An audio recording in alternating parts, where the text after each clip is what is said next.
46 வருஷத்துக்கு அப்புறமா ஒடிசாவில் பூரி ஜெகநாதர் கோவிலில் இருக்க பொக்கிஷ அறை திறக்கப்பட்டிருக்கு.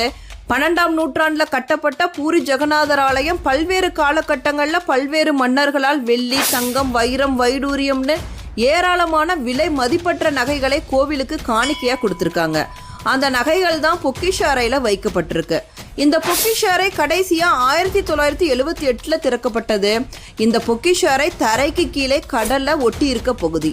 ரொம்ப வருஷமா திறக்காதனால அந்த பொக்கிஷ அறையோட நிலைமையை ஆராய 1984 தொல்லியல் துறை குழு ஒன்று உள்ளே போனது. ஆனா பொக்கிஷ அறையோட நிலைமை ரொம்ப மோசமா இருப்பதாகவும் பாம்புகள் சீறியதாகவும் கூறி அந்த குழு திரும்ப வந்துருச்சு. 2018 பொக்கிஷ அறையோட சாவி காணாமல் போய்விட்டதாகவும் அந்த சாவி தமிழ்நாட்டில் தான் இருப்பதாகவும் சொல்லப்பட்டது. 46 வருஷத்துக்கு அப்புறமா இப்போ அந்த பொக்கிஷ அறை திறக்கப்பட்டிருக்கு.